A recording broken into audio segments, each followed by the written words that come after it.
मित्रांनो, शासनाचं काम आणि 10 वर्ष थांब अशी एक प्रचलित म्हण आहे. मुंबई गोवा महामार्ग याच म्हणीचं मूर्तिमंत उदाहरण आहे. या महामार्गाचं काम 5 नाही, 10 नाही, तर तब्बल 13 वर्ष लोटली तरी पूर्ण होऊ शकलेलं नाही. 2023च्या डिसेंबर अखेरपर्यंत हे काम पूर्ण होईल अशी अपेक्षा होती. मात्र महामार्गाच्या प्रतीक्षेत आणखी 1 वर्ष सरलंय असं म्हणण्याची वेळ आता कोकणवासियांवर आली. मुंबई गोवा महामार्गाच्या पहिल्या टप्प्यातील पळसपे ते इंदापूर या कामाला 2011 मध्ये सुरुवात झाली होती. तर दुसऱ्या टप्प्यात इंदापूर ते झाराप दरम्यानच्या कामाला 2014 मध्ये सुरुवात झाली होती. ही कामे 2 वर्षात पूर्ण होणं अपेक्षित होतं. मात्र 2023 सरलं तरी महामार्गाचं काम अजूनही पूर्ण होऊ शकलेलं नाही. सुरुवातीला भूसंपादनातील अडचणी, नंतर पर्यावरण विषयक परवानग्या, नंतर कंत्राटदारांची निष्क्रियता या कारणामुळे रस्त्याचं काम रखडत गेलं.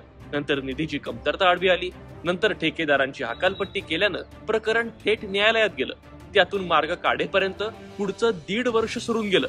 नवीन ठेकेदारांच्या नियुक्त्या केल्यावर काम मार्गी लागेल अशी अपेक्षा कोकणवासियांना होती. पण आज 13 वर्षांनंतरही या महामार्गाचं काम मार्गी लागू शकलेलं नाही. सुरुवातीला पळसपे ते इंदापूर या मार्गाचं काम डांबरीकरणातून करण्याचा निर्णय घेण्यात आला होता. पण हा रस्ता पावसात वारंवार नादुरुस्त होऊ लागला.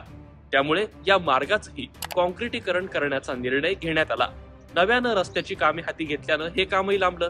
नंतर पळसपे ते सिंधुदुर्ग जिल्ह्यातील झाराप दरम्यानच्या कामाला गती देण्यासाठी महामार्गाच्या कामांचे एकूण 12 टप्पे करण्यात आले. यातील सिंधुदुर्ग जिल्ह्यातील काम 3 टप्प्यांमध्ये मार्गी करण्यात आलं. पण रायगड आणि रत्नागिरी जिल्ह्यातील कामं रखडली. या दोन्ही जिल्ह्यातील वडपाले ते भोगाव, कशेडी ते परशुराम घाट आणि परशुराम घाट ते आरवली या टप्प्यातील कामं पूर्ण होण्याच्या मार्गावर आहेत.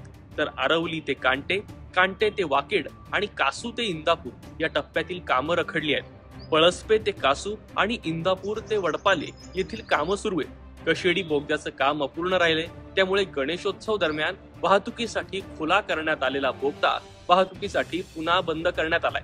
मित्रांनो, या महामार्गामुळे कोकणाच्या विकासाला चालना मिळेल अशी अपेक्षा होती. पण महामार्गाचं काम रखडत गेलं आणि कोकणवासियांचे हाल सुरूच राहिले. केंद्रीय मंत्री नितीन गडकरी यांनी 2023च्या अखेरपर्यंत हे काम नक्की पूर्ण होईल अशी ग्वाही दिली होती.